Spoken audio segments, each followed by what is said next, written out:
Good morning friends.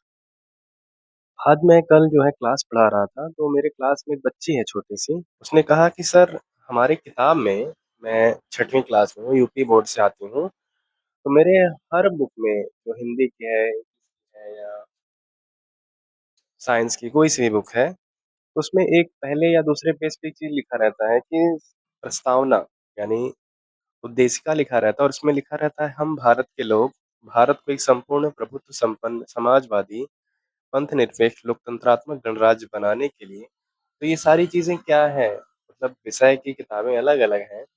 जब किताबें अलग-अलग हैं, तो फिर ऐसा क्या है कि हर किताब में इस बात को लिखा गया है। तो मुझे ऐसा लगता है कि जो बच्चे पढ़ रहे हैं या जो लोग नहीं भी पढ़ाई करते, उन्हें अपने देश के संविधान के बारे में जानना चाहिए। आज जो माहौल हमारे पूरे भारत में बन रखा है, उसके हिसाब से हम सबको अपने देश के संविधान को जानना चाहिए। जैसे 18 साल की उम्र पूरी होने के बाद हम सभी को वोटिंग का अधिकार मिल जाता है। अब उसमें बहुत सारे लोग हैं, अपनी समझ से वोट देते हैं, बहुत सारे लोग हैं किसी के बहकावे में देते हैं। भारत का एक बहुत बड़ा वर्ग है महिला, जो यह तय रहता है कि जहाँ पुरुष वर्ग वोट देगा, वहाँ महिला वर्ग चली जाएगी। तो इसी तरह से उन्हें कुछ पता नहीं होता। ठीक हमारे देश में एक उद्देशिका है, हमारे संविधान का प्रस्तावना है। आप कोई सी भी किताब उठाएँगे, एक स्कूल की बुक हो या कोई सी भी किताब हो, तो उसमें शुरुआत में लिखा रहता है 2 शब्द या 1 पेज लिखा रहेगा और वो बताएगा कि इस किताब के अंदर क्या-क्या बातें लिखी गई हैं। आपको इस किताब को पढ़ने पे क्या-क्या चीज़ें मिलेंगी। तो वैसे ही हमारे देश की एक किताब है, जो पूरे देश को चलाती है, उसका नाम है संविधान। तो संविधान की किताब का जो परिचय है, इंट्रोडक्शन है, वो स्टार्ट होता है संविधान की प्रस्तावना से। अब थोड़ा मैं इसके बारे में आपको जानकारी दे दूँ। प्रस्तावना को सबसे पहले जवाहरलाल नेहरू जी ने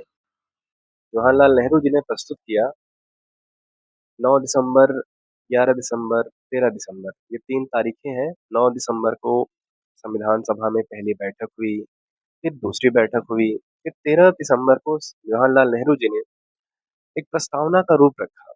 आइए हम जानते हैं इस प्रस्तावना में होता क्या-क्या है। जैसे मेरे पास एक किताब है, उसमें लिखा है हम भारत के लोग। भारत को एक संपूर्ण प्रभुत्व संपन्न समाजवादी पंथ निरपेक्ष लोकतंत्रात्मक गणराज्य बनाने के लिए और उसके समस्त नागरिकों को सामाजिक आर्थिक और राजनैतिक न्याय विचार अभिव्यक्ति विश्वास धर्म और उपासना की स्वतंत्रता प्रतिष्ठा और अवसर की समता प्राप्त कराने के लिए तथा उन सब में व्यक्ति की गरिमा और राष्ट्र की अखंडता को सुनिश्चित करने वाली बंधुता बढ़ाने के लिए दृढ़ संकल्प होकर अपनी इस संविधान सभा में आज तारीख 26 नवंबर 1949 को ब्रैकेट में लिखा है मिति मार्गशीर्ष शुक्ल सप्तमी संवत 2006 विक्रमी को इस संविधान को अंगीकृत अधिनियमित और आत्मार्पित करते हैं। तो ये हर किताब में लिखा रहता है। जनरली यूपी बोर्ड की सरकारी विद्यालय की किताबों में और इंग्लिश मीडियम की किताबों में भी जो सिविक्स वाला चैप्टर होता है उसमें लिखा होता है। अब बात ये है कि होता क्या है ये? मैंने पहला वर्ड बोला हम भारत के लोग। अब मैं इसको ज़्यादा से ज़्यादा 10 मिनट का वीडियो बनेगा, 3 मिनट हो चुके हैं, तो एक्सप्लेन करता हूँ। ये कहता है कि पूरे देश का जो शासन व्यवस्था है, वो किसी प्रधानमंत्री, किसी राष्ट्रपति या किसी विधायक, सांसद के हवाले नहीं चलेगा। वो चलेगा तो पूरे भारत के लोगों के माध्यम से। इसलिए पहला वर्ड ही कहा गया है हम भारत के लोग। भारत को एक संपूर्ण प्रभुत्व संपन्न संपूर्ण प्रभुत्व संपन्न का मतलब ये हुआ कि हमारे देश के आंतरिक और बाह्य जो भी फैसले हैं, जो भी निर्णय हैं, वो किसी भी विषय से जुड़े हों, शिक्षा से, स्वास्थ्य से, अंतर्राष्ट्रीय बाजार से, कुछ भी, उस फैसलों को लेने के लिए हमारे देश की जो सरकार है, जो लोकतांत्रिक सरकार, चुनी हुई सरकार है, उसे पूर्णतः आज़ादी होगी। वो उसे किसी बाहरी का मतलब किसी बाहरी देश से परमिशन लेने की ज़रूरत नहीं है। उसके बाद लिखा है समाजवादी। ये जो समाजवादी शब्द है, समाजवाद का मतलब होता है कि हम भारत में सभी को एक समानता से रखेंगे। बहुत ज़्यादा आर्थिक असमानता ना आने पाए। अमीर अमीर ना होता जाए, गरीब गरीब ना होता जाए। इसके लिए सरकार बहुत सारी योजनाएँ भी चलाती हैं, बहुत सारी स्कीम भी चलाती हैं। उसके बाद एक वर्ड आता है पंथ निरपेक्ष। जिन बच्चों के पास किताब होगी, वो उस किताब को अच्छे से देख देख के पढ़ेंगे। पंथ निरपेक्ष शब्द का मतलब होता है कि हमारा देश भारत, जो कि बहुत बड़ा राष्ट्र है, अखंड है। यहाँ हिंदू, मुस्लिम, सिख, ईसाई, पंजाबी, जैन, पारसी, यहूदी बहुत सारे बिरादरियों के लोग, धर्म के लोग पाए जाते हैं। तो मेरे देश का संविधान कहता है कि हमारे देश का पर्टिकुलर या विशेष रूप से कोई संविधान नहीं होगा, केवल हमारा देश का अर्थ। पंथनिरपेक्ष शब्द का मतलब हुआ कि हमारे देश का कोई संविधान नहीं, कोई धर्म नहीं है। हम सभी धर्म को एक समान निगाह से देखेंगे। उसके आगे एक वर्ड है लोकतंत्रात्मक गणराज्य।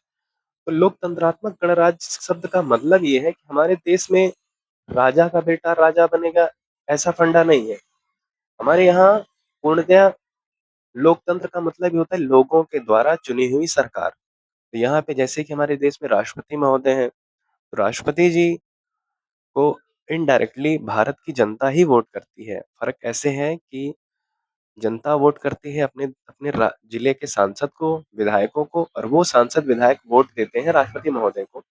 उसी प्रकार प्रधानमंत्री को भी, उसी प्रकार विधायक को भी, सांसद को भी। तो यानी कि यहाँ पे राजा का बेटा राजा नहीं, यहाँ पे वोटिंग चुनाव के माध्यम से कोई भी उस पद तक जा सकता है, बैठ सकता है। और यहाँ पे लिखा है समस्त नागरिकों को सामाजिक, आर्थिक और राजनैतिक न्याय। यानी हमारा संविधान कहता है कि हम 3 प्रकार के न्याय यानी जस्टिस की बात करते हैं। एक तो सामाजिक, सामाजिक यानी सोशल, यानी हमारे समाज में सभी के साथ एक जैसा व्यवहार किया जाएगा। आर्थिक का मतलब उनके साथ पैसे के मामले में बहुत ज़्यादा असमानता नहीं बरती जाए। और राजनैतिक मतलब हर राजनीतिक अधिकार, यानी किस कोई भी पार्टी है, पार्टी हो या ना हो, कोई निर्दलीय हो या अपना छोटा पार्टी हो या ग्राम का प्रधान हो या विधायक हो, कुछ भी हो, उसे अपने राजनीतिक अधिकार प्राप्त हैं, वो उन्हें न्याय देगा।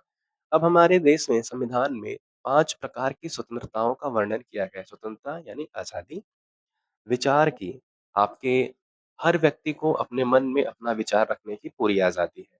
अभिव्यक्ति यानी बोलने की, भारत के प्रत्येक नागरिक को भारत के प्रत्येक नागरिक को अपने विचार रखने की, अपनी अभिव्यक्ति यानी अपनी बात रखने की आज़ादी है। हाँ, वो ऐसी ना हो कि सामने वाले को बुरी लग जाए, कहने का लहज़ा ठीक होना चाहिए।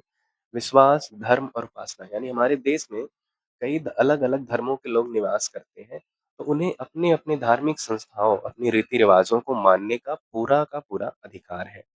समता, समता का मतलब होता है बराबरी, यानी अवसर की समता, यानी कह रहा है हमारे देश के संविधान में आर्टिकल 16 में लिखा गया है, लोक नियोजन के विषय में अवसर की समता।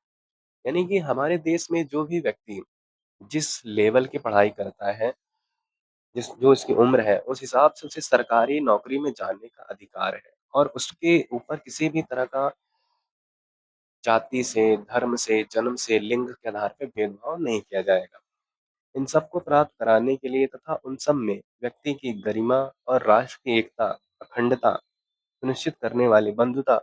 बंधुता वर्ड का मतलब होता है फर्टिनिटी, यानी कि हम पूरी तरह से भाईचारा बना के रखेंगे। हम हम सभी धर्मों के लोग, सभी जात बिरादरी के लोग मिल के एक साथ रहेंगे। इन सबको बढ़ाने के लिए दृढ़ संकल्प होकर अपनी इस संविधान सभा में आज तारीख 26 नवंबर, मैंने आप ध्यान दीजिएगा, मैंने एक तारीख बोली 26 नवंबर। तो 26 नवंबर का मतलब ये है कि जब 13 तारीख के बाद जब ये प्रस्तावना बन के तैयार हुई, तो 26 नवंबर की तारीख को इसे स्वीकार किया गया। क्योंकि संविधान सभा में बहुत सभी लोग होते थे, तो सभी ने अपना विचार दिया और विचार देने के बाद इसे एक्सेप्ट किया गया। तो इसीलिए हमारे देश में हर साल 26 नवंबर को संविधान दिवस मनाया जाता है। तो ये है हमारा उद्देशिका या प्रस्तावना। मेरा आप सबसे गुज़ारिश है कि आप वीडियो को पूरा देखें, ज़्यादा से ज़्यादा शेयर करिए, सब्सक्राइब करिए, लाइक करिए। धन्यवाद।